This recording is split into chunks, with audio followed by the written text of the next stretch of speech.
Hello everyone, welcome. आज जो topic हम डिस्कस करेंगे वह है भारत के संविधान का भाग तीन से सेंस जो मौलिक अधिकार है एग्जैक्टली वो नहीं।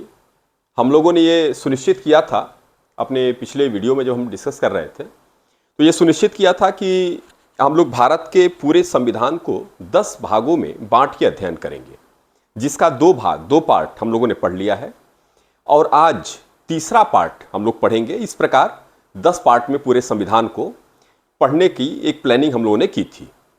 आज संविधान, संपूर्ण संविधान, इसको हम लिखें संपूर्ण संविधान पार्ट 3। हमने आपको पहले बताया था कि भारत का जो संविधान है वह 25 अध्यायों में, 25 भागों में बटा हुआ है और इन 25 भागों में लगभग 470 अनुच्छेद हैं, 12 अनुसूचियां हैं। इसके पहले जब हम लोगों ने पढ़ा था तो उसमें भाग 2 तक पढ़ लिया था और भाग 2 में कहां तक पढ़ा था हम लोगों ने? नागरिकता के जो अनुच्छेद हैं वहां तक पढ़ा था। आज हम उसके आगे शुरू करते हैं। जो पार्ट 3 हम पढ़ेंगे, इस पार्ट 3 में जो संविधान के जो 25 भाग हैं उसमें 2 भाग हमने पढ़े, तो आज भाग 3, भाग 4 क। हालांकि पिछले वीडियोस में हमने आपको बताया है और सविस्तार इस पे चर्चा की है, लेकिन टॉपिक वाइज चर्चा की है। तो जो पार्ट 3 है, इस पार्ट 3 में हम लोग संविधान का भाग 3, भाग 4 और भाग 4 क 4A ये पढ़ेंगे। भाग 3 क्या है आप सब जानते हैं। भाग 3 में मौलिक अधिकार यानी कि फंडामेंटल राइट, मौलिक अधिकार है। भाग 4 में नीति निर्देशक तत्व, डायरेक्टिव प्रिंसिपल ऑफ स्टेट, नीति निर्देशक तत्व। और भाग 4 क में मौलिक कर्तव्य, फंडामेंटल ड्यूटीज, मौलिक कर्तव्य। और जो अनुच्छेद लगते हैं आप जानते हैं, मौलिक अधिकार के अनुच्छेद 12 से 35 तक, नीति निर्देशक तत्व के अनुच्छेद 36 से 51 तक और मौलिक कर्तव्य के अनुच्छेद 51 क। ये जाहिर सी बात है 51 क का मतलब बाद में जोड़ा गया है और इधर भाग 4 क का मतलब बाद में जोड़ा गया है। तो चर्चा करेंगे। मौलिक कर्तव्य हमने अलग से आपको पढ़ाया है, अपने पिछले तमाम हमारे वीडियोस पढ़े हुए हैं, उसमें आप देखेंगे मौलिक कर्तव्य, नीति निर्देशक तत्व, मौलिक अधिकार, इस पे अलग से हमने डिस्कस किया है।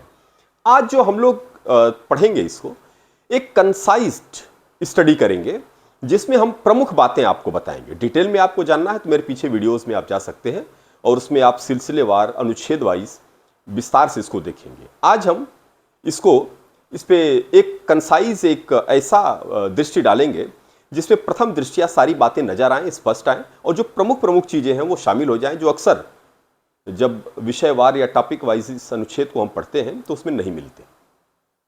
तो सबसे पहले हम यही उठाते हैं भाग 3। भाग 3 में मौलिक अधिकार।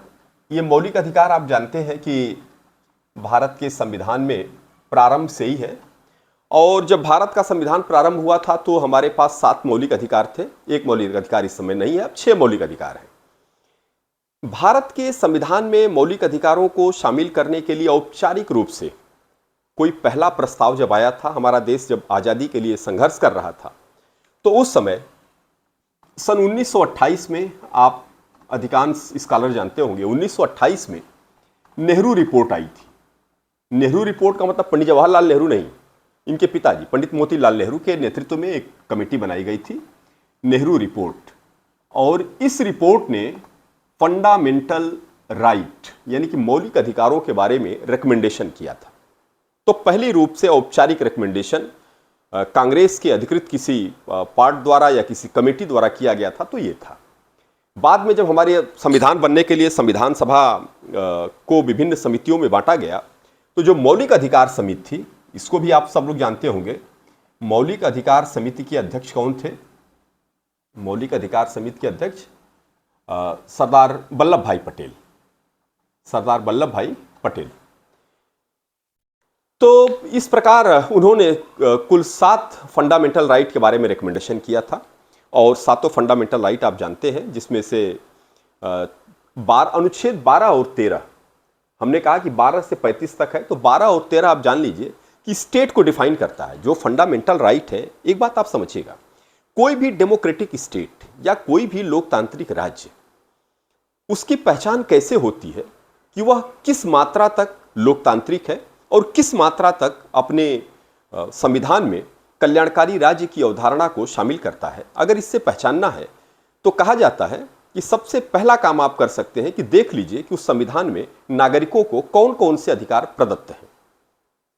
तो अनुच्छेद, जाहिर सी बात हो गई कि जो मौलिक अधिकार हैं वो राज्य के विरुद्ध व्यक्ति को प्राप्त है, यानी कि राज्य कभी दमन न करने लगे नागरिकों का, और नागरिकों के जो अधिकार है उनको अपहरित न किया जाए, इसलिए राज्य के विरुद्ध ये एक तरह की सुरक्षा है। तो अनुच्छेद 12 और 13 ये डिफाइन करता है कि राज्य है क्या, और फिर उसके बाद आगे के अनुच्छेद 14 से 18 समानता का अधिकार, जिसमें कानूनी समानता, सामाजिक समानता, आर्थिक समानता, अस्पृश्यता का अंत, इस तरह के सारे प्रावधान, ये डिटेल मैंने फिर कहा कि पीछे की वीडियो में आप देखिएगा। फिर 19 से 22 तक स्वतंत्रता का अधिकार, 14 से 18 समानता, 19 से 22 स्वतंत्रता, 23-24 शोषण के विरुद्ध अधिकार, और 25 से 28 धार्मिक स्वतंत्रता का अधिकार, 29 और 30 अल्पसंख्यकों के लिए विशेष रूप से है ये, मतलब धार्मिक वो संस्कृति और शिक्षा का अधिकार, और 31 जो संपत्ति का अधिकार था उसे निरसित कर दिया गया 44वें संविधान संशोधन से। तो 32वां जो अनुच्छेद है, मैंने उसको भी डिटेल से पढ़ाया है, आपको देखेंगे हमारे वीडियोस में, एक अलग से वीडियो मैंने बना के डाला है, संवैधानिक उपचारों का अधिकार, तो उस पर डिटेल हमने डिस्कस किया है। तो आज हम जो मुख्य रूप से इसमें डिस्कस करने वाली चीज़ है, उसमें एक बात आपको बताएंगे कि जो अनुच्छेद 14 है समानता का अधिकार, जो 14 से 18 तक समानता का अधिकार है, इसमें जो अनुच्छेद 14 है कानूनी समानता की बात करता है। यह विधि के शासन को, ये जो कानूनी समानता है, यह विधि का शासन, विधि का शासन, रूल ऑफ लॉ। कई बार पूछा जाता है कि विधि का शासन भारत के संविधान के किस अनुच्छेद से रिफ्लेक्ट होता है, तो आपका आंसर होता है आर्टिकल 14, और जिसे हमने जापान से लिया। हालांकि हमने जो संसदीय शासन व्यवस्था अपनाई है वह ब्रिटेन से अपनाई है, लेकिन विधि का शासन, यह व्यवस्था जो है मूल रूप से जापान से हमने लिया है। तो विधि का शासन, अब ये विधि का शासन हमने लिया। आगे बढ़ते हैं, जो मुख्य मुख्य बातें वो डिस्कस करेंगे। अनुच्छेद 17 अस्पृश्यता का अंत करता है। आप सब जानते हैं अनुच्छेद अस्पृश्यता का अंत करता है कि छुआछूत को, अनटचेबिलिटी को, वह कानूनी रूप से अपराध, ये मना किया गया है। और इसको कानूनी रूप से अपराध कब बनाया गया? अनुच्छेद 17 को, अनुच्छेद 17 को सन 1955 में, 1955 में अस्पृश्यता निवारण अधिनियम पारित किया गया पार्लियामेंट से, और इसके तहत इसको पनिशबल ऑफेंस मान लिया गया, यानी कि अगर कोई इस तरह के कृत्य को करता है तो वह दंड का भागी होगा। इसको और सख्त कब बनाया गया? सन 1989 में, ध्यान रखिएगा, सन 1989 में इसको और मजबूत बनाया गया। किस टाइटल के तहत? तो जो सिटीजन्स राइट के तहत।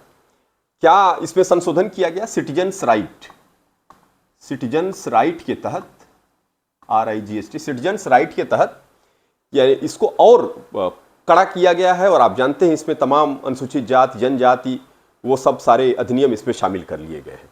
तो ये अनुच्छेद 17 को कई बार ये सवाल पूछ लेते हैं, इसलिए आपको जानना चाहिए। एक और अनुच्छेद इसमें डिस्कस करेंगे हम लोग, अनुच्छेद 18।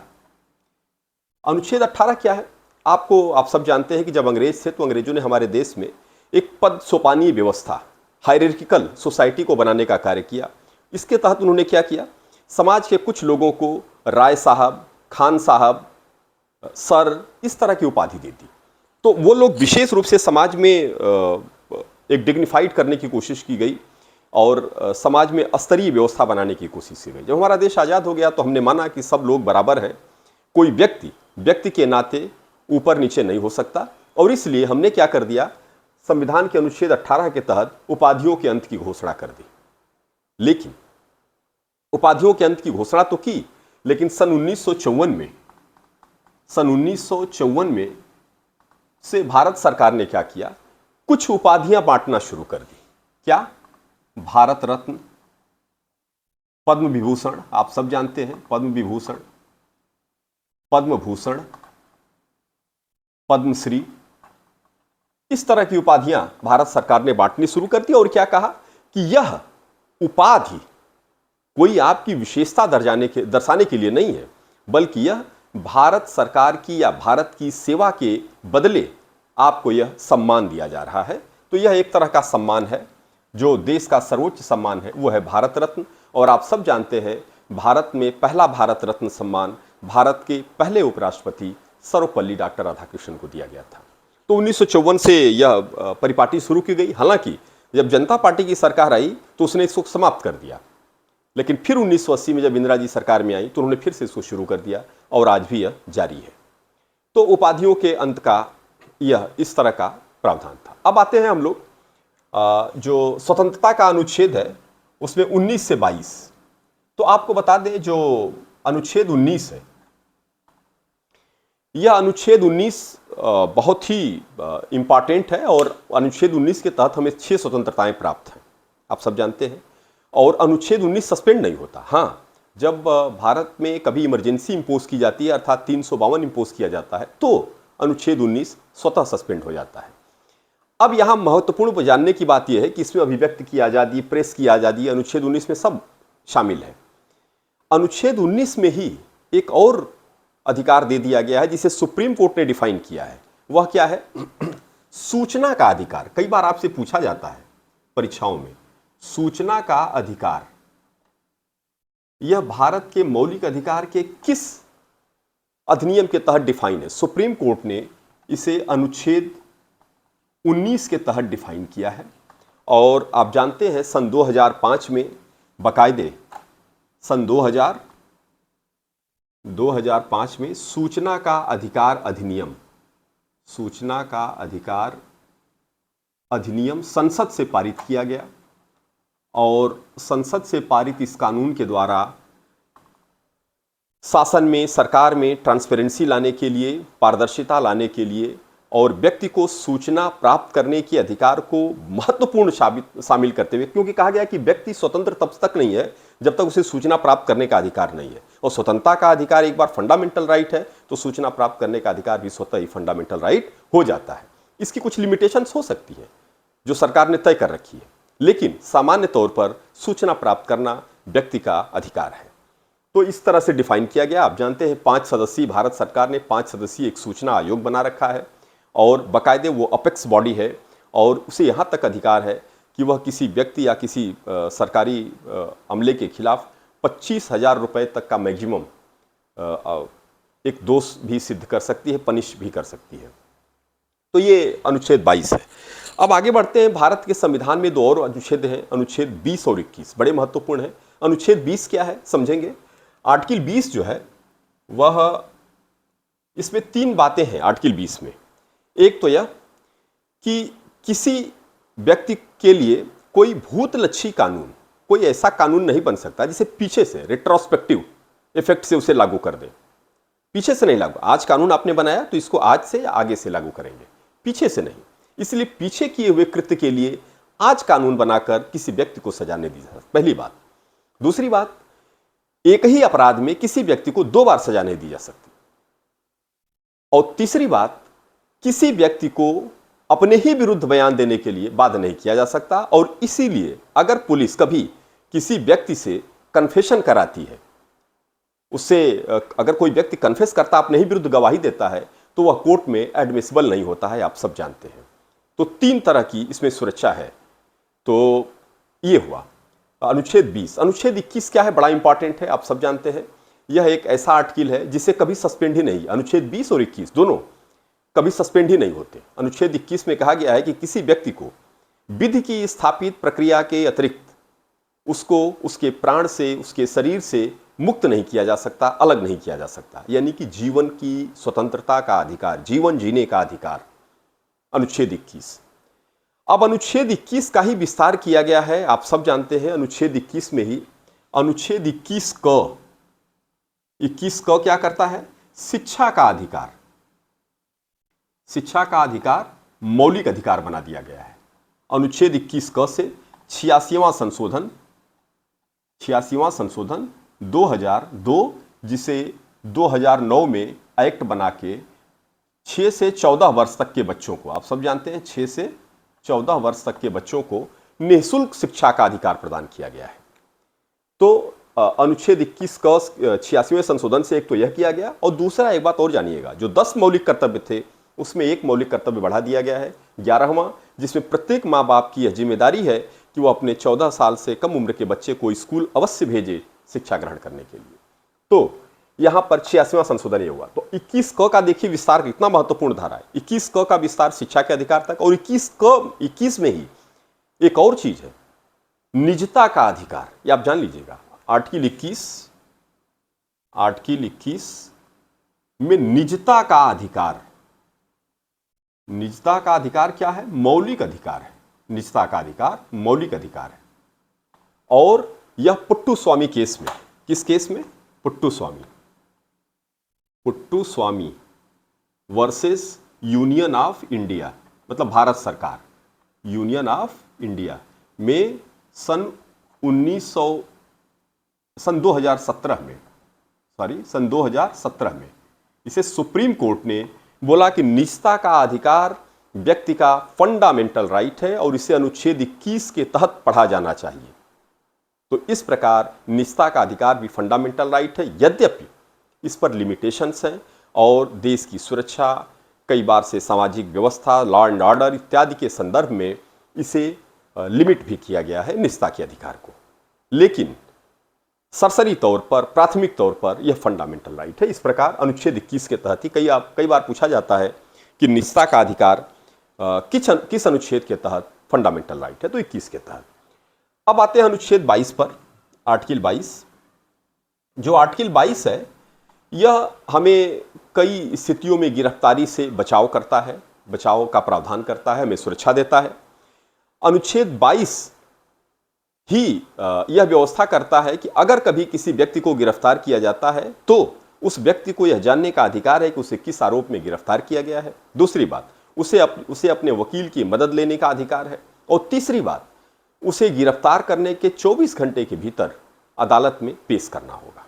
इतनी सुरक्षा दी गई है। लेकिन कई बार देश की सुरक्षा, एकता, अखंडता के मद्देनजर कई बार ऐसे भी गिरफ्तारियां करनी पड़ती हैं जिसमें बताया नहीं जा सकता, जिसमें कोई कानूनी प्रक्रिया पालन किए बिना भी गिरफ्तार किया जा सकता है। तो इस तरह के प्रावधान भी, एक्ट भी बनाए गए हैं। इसमें कुछ महत्वपूर्ण एक्ट जो वर्तमान में विद्यमान है उसकी बात करते हैं। सबसे पहला है national security, NSA, national security act, जिसे आप कई बार क्या कहते हैं, रासुका, नेशनल सिक्योरिटी, राष्ट्रीय सुरक्षा कानून, NSA, रासुका। ये रासुका सन 1980 में बनाया गया था और इस रासुका के तहत यह प्रावधान है कि कई बार अगर ऐसा लगे कि किसी व्यक्ति से देश की एकता, अखंडता, कानून व्यवस्था या समाज की सुरक्षा को खतरा है तो बिना कोई कारण बताए, बिना कोई कानूनी प्रक्रिया फॉलो किए उस व्यक्ति को अरेस्ट किया जा सकता है। और उसे अरेस्ट कर लिया गया तो उसे अपने वकील की मदद लेने की इजाज़त नहीं है। उसे 12 महीने तक बिना बेल के रखा जा सकता है जेल के अंदर, 12 महीने तक मैक्सिमम रखा जा सकता है। हाँ, यह अलग बात है कि उच्च न्यायालय के न्यायाधीशों का एक सलाहकारी बोर्ड होता है जो इस बात की जांच करता है कि क्या यह गिरफ्तारी उचित है या अनुचित है। तो नासा किसके विरुद्ध लगता है? जो देश के और समाज के विरुद्ध खतरा है। 1980 में एक्ट बना था। एक और एक्ट है जो 1967 में बना था, जिसे कहते हैं इलीगल, गैर कानूनी कृत्य अधिनियम, निवारक अधिनियम। गैर कानूनी कृत्य यानी कि इलीगल, गैर कानूनी कृत्य गतिविधि निवारक अधिनियम। यह अधिनियम मूल रूप से तो 1967 में बना था, लेकिन बाद में इसमें सन 2004 में संशोधन किया गया। सन 2004 में इसमें संशोधन किया गया और एक और संशोधन इसमें 2019 में भी किया गया है। और इस प्रकार इतने संशोधन के बाद इसकी स्थिति यह है कि यह भी देश की सुरक्षा के दृष्टि से लगाया जा सकता है। और जो 2019 में संशोधन किया गया है उसके तहत भारत सरकार को यह शक्ति दी गई है कि वह किसी व्यक्ति को या किसी संस्था को आतंकवादी संस्था या आतंकवादी व्यक्ति घोषित कर सकता है और देश और समाज के लिए खतरा की स्थिति में के लिए खतरनाक भी बता सकता है। यह अधिकार उसको दिया गया है। तो ये दोनों कानून ऐसे हैं जो अनुच्छेद 22 को ओवरराइड करते हैं, यानी सुपरसीड करते हैं। तो इस प्रकार यहाँ तक हम पहुँचे और इसके आगे के जो अनुच्छेद हैं वो मैंने तमाम डिस्कस किया है आपको। मुझे नहीं लगता है कि उसको फिर से यहाँ रिपीट करने की ज़रूरत है।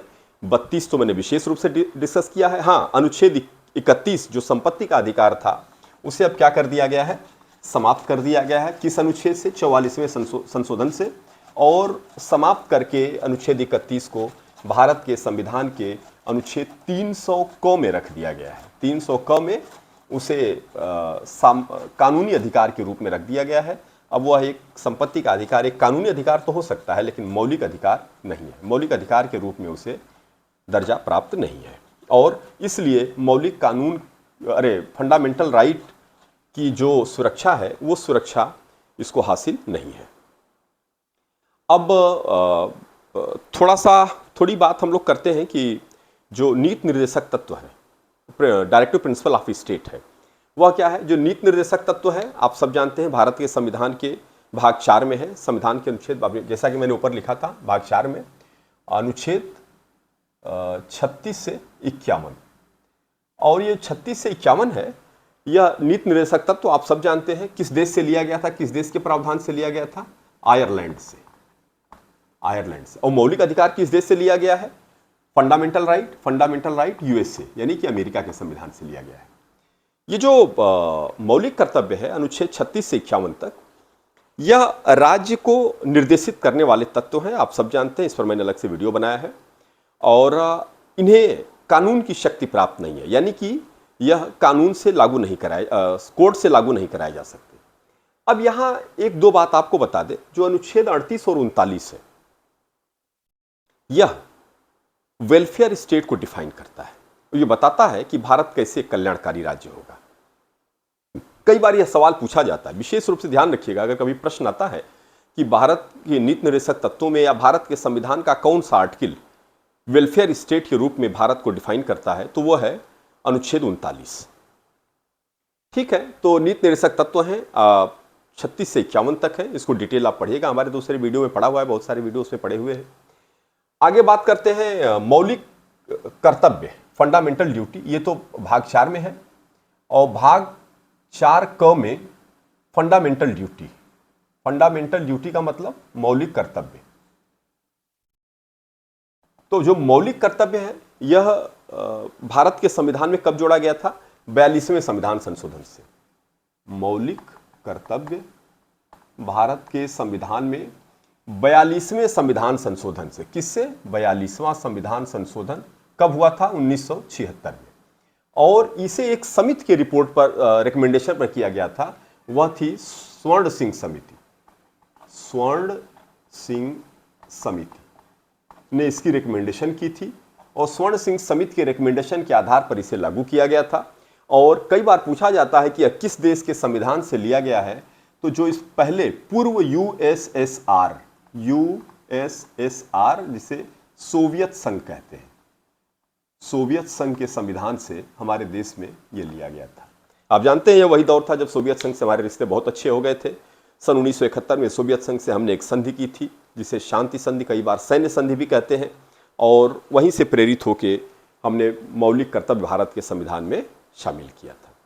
तो इस प्रकार ये भाग 4 क तक की ये यात्रा है। हाँ, एक बात और बता दें, थोड़ी सी बात और डिस्कस करेंगे। अनुसूचियां भी 12 अनुसूचियां हैं, साथ में इसको भी लेते चलें क्योंकि 10 खंडों में हमको खत्म करना। आज तीसरा खंड हम खत्म कर रहे हैं।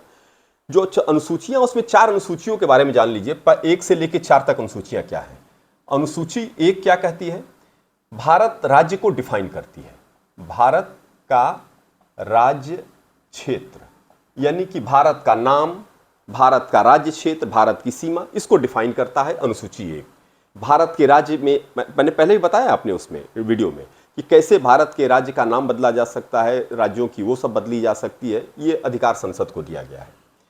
जो अनुसूची 2 है, अनुसूची 2 क्या करती है? भारत के संविधान की अनुसूची 2 भारत में जो राष्ट्रपति,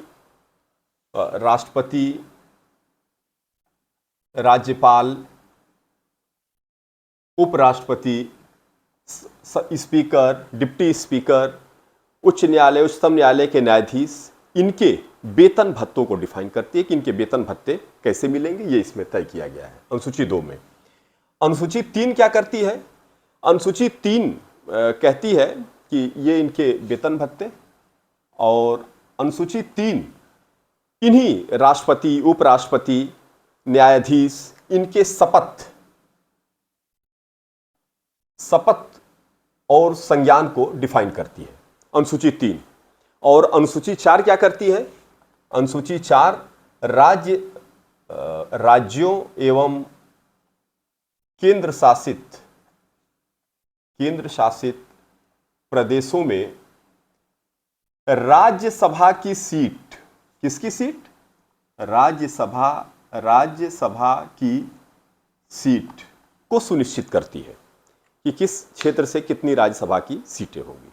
तो इस प्रकार भारत के संविधान का ये तीसरा पार्ट है जिसमें हमने इतना जाना, और इसके अंदर का डिटेल तमाम वीडियोस में आप देखेंगे। कल हम लोग इसके आगे का भाग जानेंगे और एक इस तरह का ओवरलुक लेने की कोशिश करेंगे, कंसाइज स्टडी करेंगे जिससे प्रमुख बातें आ जाएं और एक स्ट्रक्चर आपको संविधान का आपका क्लियर हो जाए कि कैसे कैसे भारत के संविधान का कौन सा भाग किस चीज़ को डील करता है।